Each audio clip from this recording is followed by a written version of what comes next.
नमस्कार, आज की कड़क खबरें देख रहे हैं आप। मैं हूं आशीष त्रिपाठी आपके साथ।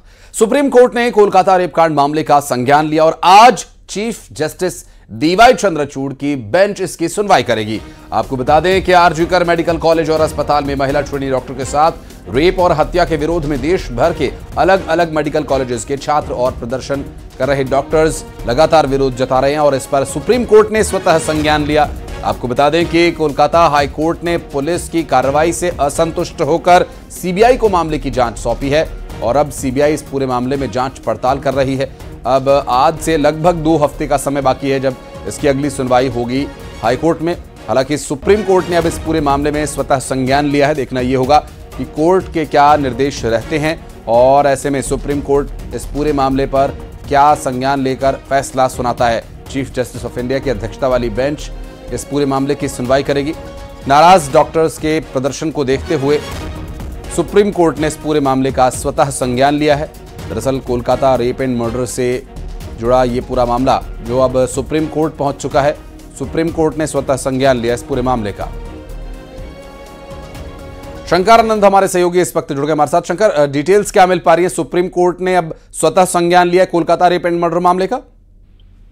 निश्चित तौर पर देखिए, जिस तरह से कोलकाता रेप कांड का जो मामला है और जिस तरह से एक प्रशिक्षु यानी कि एक ट्रेनी डॉक्टर की जिस तरह से उसके साथ पहले दुष्कर्म किया गया, उसके बाद जिस तरह से उसकी हत्या हुई और इस मामले को लेकर जिस तरह से एक संदिग्ध तौर पर एक जानकारी जो मिली कि इस मामले को घुमाया गया फिराया गया, यानी कि इस मामले में जो तमाम साक्ष्यों को को जिस तरह से वकालत छुपाने का प्रयास किया गया था, तो इन तमाम मामलों पर कोर्ट के द्वारा संज्ञान लिया गया। और आज chief justice of India DY Chandrachud और जस्टिस जेबी परदीवाला और इसके साथ ही जस्टिस मनोज मिश्रा की 3 जजों की जो बेंच है इस मामले में आज सुनवाई करेगी। और सुप्रीम कोर्ट बार एसोसिएशन के जो पूर्व सचिव रहे हैं रोहित पांडे और वकील उज्जवल गौड़ ने चीफ जस्टिस ऑफ इंडिया को पत्र लिख करके इस मामले में स्वतः संज्ञान लेने की मांग की थी। और सीजीआई को लिखे गए पत्र में यह भी कहा गया था कि ये मामला एक निर्दोष के जीवन जीने के अधिकार का उल्लंघन ही नहीं बल्कि हमारे राष्ट्र की आत्मा पर हमला है, क्योंकि यह न्याय और मानवता के आदर्शों का घोर अपमान है जिसे संविधान बरकरार रखता है। तो एक तरह से कह सकते हैं कि उन तमाम मसलों को लेकर आज जिस तरह से एक याचिका दायर की गई थी जिसको लेकर आम लोग सड़कों पर उतरे, चाहे बात कोलकाता की बात करें या राजधानी दिल्ली की बात करें या अन्य कई राज्यों की बात करें, मध्य प्रदेश छत्तीसगढ़ की बात करें, वहां भी एक अच्छा खासा एक विरोध प्रदर्शन इस मामले को लेकर हो रहा है। और हर कोई चाहता है कि कोलकाता दुष्कर्म और हत्या मामले में एक न्याय मिले और एक न्याय की एक ऐसी मिसाल यहाँ पे कायम हो कि कोई भी आरोपी जो इस तरह की हरकत को अंजाम देता है उसके सामने एक मिसाल हो। एक तो हर कोई इस मामले पर न्याय की एक आस लगा रहा है। तो इस लिहाजा इन तमाम मामलों की गंभीरता को देखते ही इस मामले पर जो सुप्रीम कोर्ट बार एसोसिएशन के जो पूर्व सचिव है रोहित पांडे और इसके साथ साथ जो वकील उज्जवल गौड़ हैं उन्होंने चीफ जस्टिस ऑफ इंडिया को इस मामले पर खत लिखा था। एक तरह से कह सकते हैं आज देखना लाजमी होगा कि आज कोर्ट में आज किस तरह से इस मामले पर सुनवाई होती है और जिस तरह से 3 जजों की बेंच आज इस मामले में सुनवाई करेगी तो निश्चित तौर पर कह सकते हैं कि आज इस मामले पर काफी जो बहस जो होगी, जो दलील देने का काम होगा वो काफी महत्वपूर्ण होगा। हालांकि आज कोर्ट के सामने सीबीआई की जो इन्वेस्टिगेशन है उस रिपोर्ट को भी आज यहाँ पर रखा जाएगा कि अब तक जांच एजेंसी केंद्रीय जांच एजेंसी जो सीबीआई है इस मामले में इन्वेस्टिगेशन का दायरा कहां तक आगे लेके गई है, किस तरह से इन्वेस्टिगेशन की है और क्या क्या फाइंडिंग्स निकल के सामने आए हैं। तो निश्चित तौर पर यह मामला आज कोर्ट में देखने वाली बात होगी। बिल्कुल, नजर आप बनाए रखिएगा शंकर, आगे डिटेल्स लेंगे आपसे। बहुत शुक्रिया फिलहाल आपका इस पूरे मामले पर जानकारी देने के लिए। Kolkata rape and murder case में सीबीआई को गहरी साजिश की आशंका है। सूत्रों के हवाले से खबर है क्योंकि वारदात वाली जगह को सुरक्षित नहीं रखा गया, उल्टा लापरवाही बरतते हुए वारदात के बाद सेमिनार हॉल के पास रिनोवेशन के नाम पर तोड़फोड़ की गई, जिसकी वजह से वहां 1 से ज्यादा लोगों के पैरों के निशान मिले और इसी वजह से सीबीआई की 10 से ज्यादा बार अलग अलग टीम्स ने अस्पताल का निरीक्षण किया। और इतना ही नहीं, 3D लेजर स्कैनिंग से भी इस पर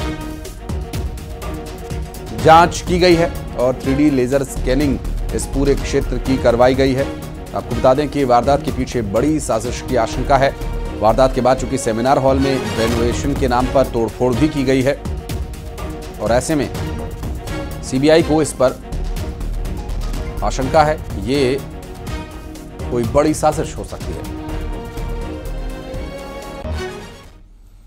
दरअसल कोलकाता डॉक्टर के रेप और हत्या के आरोपी संजय रॉय का सीबीआई साइकोलॉजिकल टेस्ट यानी उसकी दिमागी जांच करेगी और इसके बाद अब पॉलीग्राफी टेस्ट यानी लाई डिटेक्टर टेस्ट भी करवाने की तैयारी है। इसके लिए सीबीआई को कोलकाता कोर्ट से मंजूरी मिल चुकी है। सीबीआई आरोपी संजय रॉय का टेस्ट इसलिए करवाना चाहती है क्योंकि उसे ये आशंका है कि आरोपी इस केस से जुड़ी कुछ मुख्य बातों को छिपा रहा है और उसकी जानकारी लेने के लिए लाई डिटेक्टर टेस्ट करवाया जाना जरूरी है, जबकि इससे पहले उसकी साइकोलॉजिकल टेस्ट उसका करवाया गया था।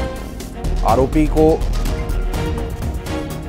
अब इस टेस्ट से गुजरना होगा चूंकि आरोप उस पर जो है और जिस तरह की ये पूरी घटना है उसके बाद से लगातार सीबीआई इस पूरे मामले में तत्परता दिखा रही है।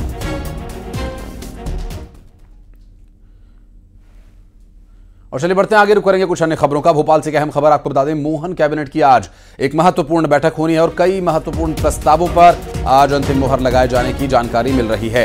साथ ही मिशन सशक्तिकरण पर सरकार आज फैसला लेने वाली है। प्रदेश भर में साइबर तहसील पर भी मुहर लगेगी। दरअसल सिंचाई प्रोजेक्ट पर सरकार आज कोई बड़ा फैसला ले सकती है।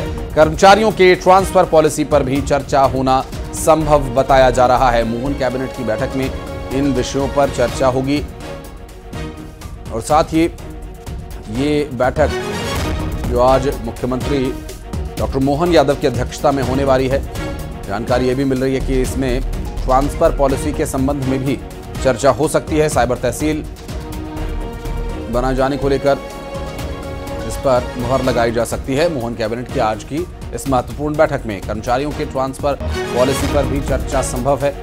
आज कई महत्वपूर्ण प्रस्तावों पर मुहर लगनी है जिसमें मिशन सशक्तिकरण, साइबर तहसील, सिंचाई प्रोजेक्ट, ये सभी विषय शामिल रहेंगे। साथ ही ट्रांसफर पॉलिसी पर भी चर्चा होने की जानकारी मिल रही है। शैलेंद्र चौहान हमारे सहयोगी जुड़ गए हमारे साथ, बात करेंगे उनसे। शैलेंद्र, आज की कैबिनेट बैठक में जो विषय शामिल किए गए हैं निश्चित रूप से काफी गंभीर और महत्वपूर्ण विषय हैं। क्या कुछ डिटेल्स मिल पा रही हैं आज की बैठक को लेकर? देखिए, बिल्कुल सीएम डॉक्टर मोहन यादव आज जो कैबिनेट की बैठक लेने जा रहे हैं वो दोपहर 3 बजे मंत्रालय में होगी। उसमें सबसे अहम फैसला नगर पालिका जो अधिनियम है 1961 उसमें सरकार संशोधन करने जा रही है, एक बड़ा फैसला लेने जा रही है। अभी तक ये होता था कि मध्य प्रदेश में करीब 400 से ज्यादा नगर पालिका नगर परिषद है जिनके अध्यक्ष हो, जिनके उपाध्यक्ष हो या जिनके पार्षद हो, इनको हटाने के लिए 2 साल की एक अवधि होती थी। अगर किसी को अविश्वास प्रस्ताव लाना हो तो उनको 2 साल के बाद अप्रस्ताव लाकर हटाया जा सकता था, लेकिन अब इस अवधि को बढ़ाया जा रहा है, इससे 1 साल और किया जा रहा है। यानी कि अब किसी भी अगर अध्यक्ष, उपाध्यक्ष या पार्षद के खिलाफ अविश्वास प्रस्ताव लाना होगा तो 3 साल में लाया जा सकेगा। इस फैसले के पीछे सबसे बड़ी वजह अगर बताई जाए तो यह है कि पिछले कुछ समय से लगातार नगर पालिकाओं में या नगर परिषदों में इस तरह के मामले आ रहे थे कि पार्षदों को कहीं ना कहीं खरीद फरोख्त जैसे भी शिकायतें थी कि कोई एक पक्ष का व्यक्ति दूसरे पक्ष के पार्षद को प्रलोभन देता था, लालच देता था और इस तरह से अविश्वास प्रस्ताव लाके काम करने में दिक्कतें आती थी। तो सरकार ने इस पूरे प्रस्ताव को बदल दिया है और आज संशोधन के बाद नया प्रस्ताव लागू होगा और उसमें निश्चित ही अब 3 साल की अवधि कर दी जाएगी। इसके अलावा अगर किसी के प्रस्ताव अविश्वास लाया भी जाता है तो अभी तक 2/3 बहुमत के एक नियम होता था, लेकिन उसको भी अब 2/4 किया जा रहा है, तो 2/3 किया जा रहा है, माफ कीजिए। तो निश्चित ही एक बड़ा परिवर्तन है, एक बड़ा बदलाव सरकार करने जा रही है और खासकर से इससे जो खरीद फरोख्त के मामले लगातार आते हैं, पार्षदों को प्रलोभन दिया जाता था, नगर अध्यक्ष को, पालिका अध्यक्ष और उपाध्यक्ष को हटाने के लिए, वो सब खत्म हो सकेगा। इसके अलावा सिंचाई प्रोजेक्ट से जुड़े महत्वपूर्ण मुद्दों पर भी इस बैठक में चर्चा होगी। इसी तरह अगर बात की जाए साइबर तहसील का गठन को लेकर भी बैठक में आज चर्चा होगी और उसे स्वीकृति दी जाएगी। साथ ही तबादला पॉलिसी जो लगातार चर्चा हो रही है, काफी दिनों से ट्रांसफर पॉलिसी को लेकर सरकार कोई फैसला नहीं ले पाई थी, तो ऐसा माना जा रहा है कि आज कोई एक लाइन आ सकती है कि आने वाले 15 दिन या 1 महीने में कितने तबादलों को लेकर कौन कौन से फैसले लिए जाए और ट्रांसफर पॉलिसी को लागू कर दिया जाए। तो यह भी महत्वपूर्ण प्रस्ताव आज कैबिनेट में आने वाला है। जी, नजर आप बनाए रखिएगा और आप रहिएगा हमारे साथ, कुछ और खबरों पर आगे डिटेल्स आपसे लेंगे शैलेंद्र। और फिलहाल बढ़ते हैं आगे, रुक करेंगे कुछ अन्य खबरों का। छत्तीसगढ़ में बीजेपी की बड़ी बैठक सदस्यता अभियान को लेकर होनी है। दरअसल बैठक में सदस्यता के लक्ष्य तय किए जाने हैं। 300 से ज्यादा पदाधिकारी इस बैठक में शामिल होंगे। प्रभारी नितिन नवीन समेत संगठन के बड़े पदाधिकारी इसमें शामिल होंगे। राष्ट्रीय महासचिव अरुण सिंह, सीएम विष्णुदेव साय, बीजेपी प्रदेश अध्यक्ष भी इस बैठक में मौजूद रहेंगे। और आज सदस्यता अभियान को लेकर महत्वपूर्ण बैठक में चर्चा होनी है, जिसमें 300 से ज्यादा पदाधिकारियों के शामिल होने की जानकारी मिल रही है। बड़े नामों की यदि बात करें तो इसमें नितिन नवीन जो कि प्रभारी हैं वे भी शामिल होंगे। इसके अलावा राष्ट्रीय महासचिव अरुण सिंह, सीएम विष्णुदेव साय, बीजेपी के प्रदेश अध्यक्ष समेत यहां सभी शख्सियतें मौजूद रहेंगी और चर्चा होगी सदस्यता अभियान को लेकर। बात करेंगे हमारी सहयोगी तनु वर्मा इस वक्त हमारे साथ जुड़ गए। तनु, क्या डिटेल्स मिल पा रही हैं सदस्यता अभियान को लेकर होने वाली बैठक के संबंध में?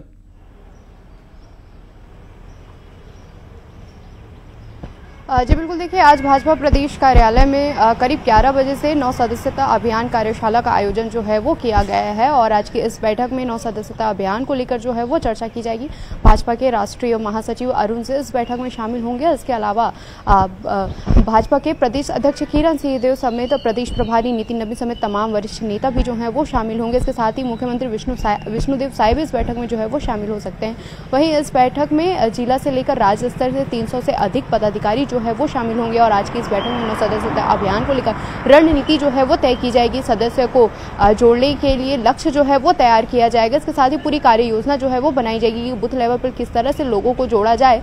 इन तमाम चीज़ों को लेकर जो है आज की इस बैठक में चर्चा जो है वो होनी है, क्योंकि इससे पहले भी लोकसभा चुनाव और विधानसभा चुनाव में भी 9 सदस्यता अभियान का एक खासा लाभ भाजपा को मिला था, जिसके बाद अब एक बार फिर बीजेपी जो है लोगों को जोड़ने का प्रयास जो है वो कर रही है और बूथ लेवल तक लोगों को किस तरह से जोड़ा जाए इस पर आज की इस बैठक में जो है वो चर्चा होगी। तो कुल मिलाकर इस बैठक को कई मायनों में जो है वो अहम माना जा रहा है। वहीं इस बार बीजेपी ने 10 करोड़ से ज्यादा लोगों को जोड़ने का जो है वो लक्ष्य रखा है। तो ऐसे में तमाम इन सभी चीजों को लेकर आज एक कार्य योजना जो है वो बनाई जाएगी। इसको लेकर पहले भी बैठकें जो है वो देखने को मिली थी और इस पहले भी बैठक में इसको लेकर चर्चा जो है वो की गई थी, जिसके बाद आज एक अहम बैठक और होनी है और करीब 11 बजे से प्रदेश कार्यालय में बैठक जो है वो शुरू हो जाएगी। जी बहुत शुक्रिया आपका तनु इस पूरे मामले पर डिटेल्स देने के लिए।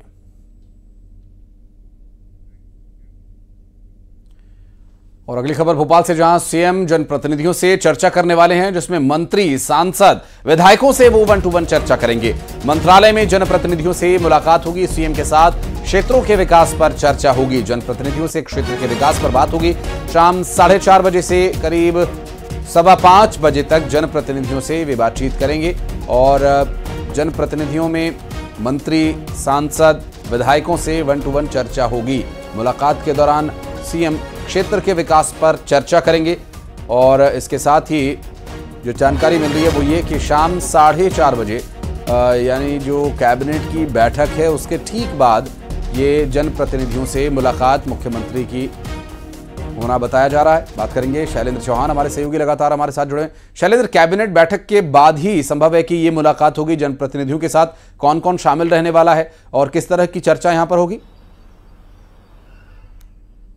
देखिए, बिल्कुल सीएम डॉक्टर मोहन यादव ने एक नई परंपरा को शुरू किया है। अब वो पहले कैबिनेट बैठक होती है, उसके बाद वो विधायकों से मिलते हैं, जो जनप्रतिनिधि होते हैं, सांसद, तो संभागवार ये बैठकें की जाती है और उसके बाद उन सांसद और विधायकों से क्षेत्र के बारे में किस तरह का विकास करना है इसके बारे में जानकारी ली जाती है। इसके अलावा रिपोर्ट ली जाती है कि वो क्षेत्र में क्या क्या काम कर रहे हैं और किस तरह की अड़चनें आ रही है। ब्यूरोक्रेसी का भी फीडबैक लिया जाता है कि वहाँ कलेक्टर, एसपी है वो किस तरह काम कर रहे हैं, कानून व्यवस्था बराबर बनी है कि नहीं। इसके अलावा उन सभी महत्वपूर्ण मुद्दों पर बात की जाती है ताकि विकास के एजेंडे को आगे बढ़ाया जा सके। तो लगातार अलग अलग क्षेत्र के जो सांसद है, जबलपुर हो, इंदौर हो, भोपाल हो, ग्वालियर हो, इनके विधायकों को, सांसदों को बुलाया जाता है और उनके साथ करीब 1 से 1.5 घंटे की बैठक होती है, जिसमें क्षेत्र के विकास को लेकर पूरा एक रोडमैप खींचा जाता है। और ये सीएम ने परंपरा शुरू करने के साथ ही कंटिन्यू वो बैठकें करते हैं और बैठकों में जरूरी फीडबैक लेने के साथ ही जो कार्यकर्ता है उनकी दिक्कतें जो है उनसे भी अवगत कराते हैं कि यहाँ पर कार्यकर्ताओं को इस तरह की दिक्कत आ रही है, पार्टी के काम में किस तरह की दिक्कत आ रही है, सरकार के संचालन में किस तरह की प्रॉब्लम, तो सभी बातों को लेकर चर्चा होती है। तो 1 से 2 घंटे अलग अलग बैठकें होती है। तो निश्चित ही बैठकों के बाद खास करके जो जैसे छोटी समस्या है जो मूलभूत नागरिकों की, जनता की, उस पर भी चर्चा होती है। जो सरकार की जो बेनिफिशियरी योजना है उसको लेकर चर्चा होती है। उन्हें किस तरह ज्यादा से ज्यादा ग्राउंड तक, लोगों तक पहुंचाना, इस पर चर्चा होती है। तो आज 1 से 2 घंटे बैठक होगी शाम को, और इसके लिए अब हर कैबिनेट के बाद एक दिन तय कर दिया गया है जिसमें क्षेत्रीय सांसद, विधायक आते हैं और अपनी बात रखते हैं। तो आज वो बैठक भी करीब 2 घंटे तक चलेगी। उसके पहले आज सीएम भोपाल से इंदौर के लिए रवाना होंगे। इंदौर में साथी विधायक रमेश मेंदोला, उनके पिता का देहांत हुआ, तो वहां पर आज वो शोक बैठक में जाएंगे। और उसके बाद भोपाल आने के बाद लगातार बैठकों में व्यस्त रहेंगे। कैबिनेट बैठक होगी और उसके बाद जनप्रतिनिधियों की अहम बैठक होगी। नजर आप बनाए रखिएगा, डिटेल्स आपसे आगे लेंगे। बहुत बहुत शुक्रिया फिलहाल आपका शैलेंद्र, इस पूरे मामले पर जानकारी देने के लिए। और अब आपको केंद्र सरकार के 45 पदों पर लेटरल एंट्री के जरिए होने जा रही भर्तियों के बारे में बताएंगे। दरअसल इसको लेकर काफी विवाद हो चुका है। मोदी सरकार ने 2018 में इसे लागू किया था और एक बार फिर लेटरल एंट्री के जरिए 45 पदों पर भर्ती के लिए विज्ञापन निकाला गया। लेकिन इसको लेकर विपक्षी पार्टियों ने इसका विरोध शुरू कर दिया। विरोध करने वालों में सबसे आगे हैं राहुल गांधी।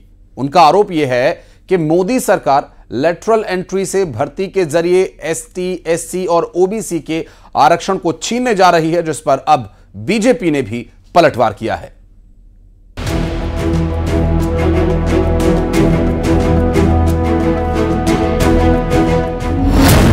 लेटरल एंट्री पर सियासी संग्राम। हिपोक्रेसी के कारण जो आपका दलित प्रेम, वंचित प्रेम जागता है, उससे हम भली भांति अवगत हैं। लोगों को भ्रम में डालना बंद करिए। ये सीधा सीधा हमला आरक्षण पर है, संविधान पर है। केंद्र के 45 पदों पर भर्ती का विज्ञापन।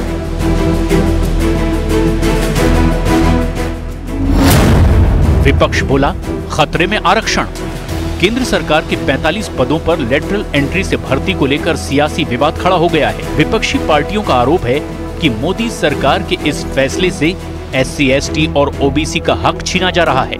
इस पूरे विवाद को हवा दी कांग्रेस नेता राहुल गांधी ने। खुद जिनकी पार्टी की सरकार में सबसे पहले लेटरल एंट्री के जरिए अधिकारियों की भर्ती की अवधारणा लाई गई थी। कांग्रेस पार्टी इस मुद्दे पर किस तरह सियासत कर रही है वो भी आपको बताएंगे। लेकिन पहले राहुल गांधी का वो पोस्ट देखिए जो आज उन्होंने सोशल मीडिया प्लेटफॉर्म एक्स पर साझा किया है।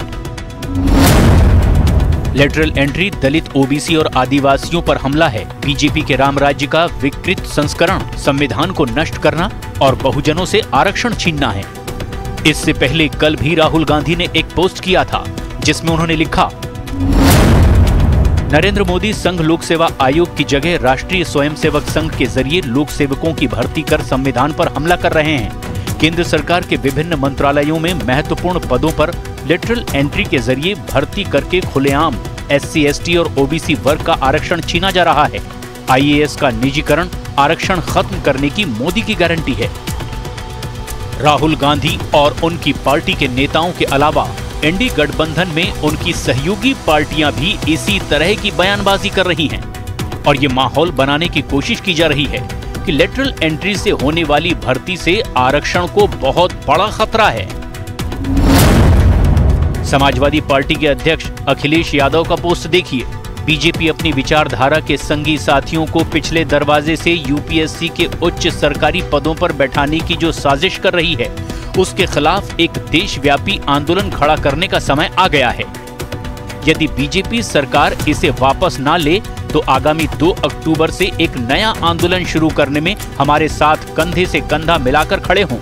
ये देश के विरुद्ध एक बड़ा षड्यंत्र है, जिसके जवाब में अब बीजेपी ने भी पलटवार किया है। लेटरल एंट्री पर विवाद खड़ा करने को लेकर विपक्षी पार्टियों पर बीजेपी ने तीखा हमला बोला। केंद्रीय रेल मंत्री अश्विनी वैष्णव ने लिखा, लेटरल एंट्री मामले में कांग्रेस का पाखंड साफ जाहिर है। लेटरल एंट्री की अवधारणा को यूपीए सरकार ही लेकर आई थी। सेकंड एडमिनिस्ट्रेटिव रिफॉर्म कमीशन 2005 में यूपीए सरकार के दौरान स्थापित किया गया था। जिसके अध्यक्ष वीरप्पा मोइली थे। यूपीए के बनाए एआरसी ने उन पदों को भरने के लिए विशेषज्ञों की जरूरत बताई थी, जहां अलग तरह के ज्ञान की जरूरत होती है। एनडीए सरकार ने इसी सिफारिश को लागू करने के लिए एक पारदर्शी तरीका अपनाया और यूपीएससी के माध्यम से निष्पक्ष भर्ती होगी। वहीं बीजेपी नेता अमित मालवीय ने भी पोस्ट किया। अमित मालवीय ने लिखा, ये कांग्रेस के नेतृत्व वाली यूपीए थी जिसने लेटरल एंट्री की अवधारणा विकसित की थी। दूसरा प्रशासनिक सुधार आयोग एआरसी 2005 में स्थापित किया गया था, जब यूपीए सत्ता में थी। यूपीएससी ने 17 अगस्त को इन 45 पदों के लिए आवेदन जारी किया, जिसमें 10 जॉइंट सेक्रेटरी, 35 डायरेक्टर और डिप्टी सेक्रेटरी के पद शामिल हैं।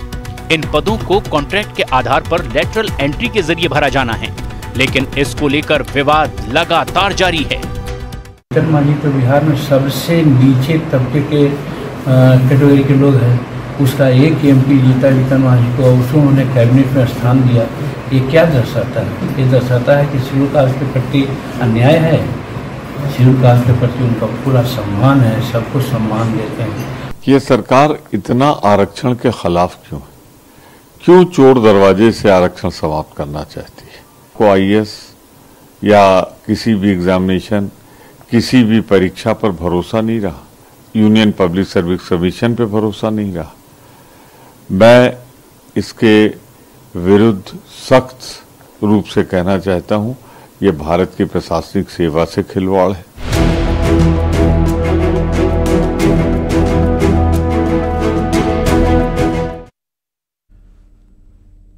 चलिए बढ़ते हैं आगे। जम्मू कश्मीर के उधमपुर में सोमवार के दिन आतंकियों की फायरिंग में सीआरपीएफ के इंस्पेक्टर शहीद हो गए। सीआरपीएफ और जम्मू कश्मीर पुलिस के ज्वाइंट ऑपरेशन टीम रामनगर के चील इलाके में रूटीन पेट्रोलिंग पर थी। उसी दौरान आतंकियों ने गोलीबारी शुरू कर दी। शहीद सीआरपीएफ इंस्पेक्टर की पहचान हरियाणा के जींद के कुलदीप कुमार के रूप में हुई। फिलहाल पुलिस इस पूरे मामले की इलाके की जांच कर रही है और उन आतंकियों की तलाश में जुटी हुई है जिन्होंने इस कायराना कृत्य को अंजाम दिया और पेट्रोलिंग पर निकली हुई टीम पर हमला किया। सीआरपीएफ के इंस्पेक्टर हरियाणा के जींद के रहने वाले कुलदीप कुमार को शहादत प्राप्त हुई है।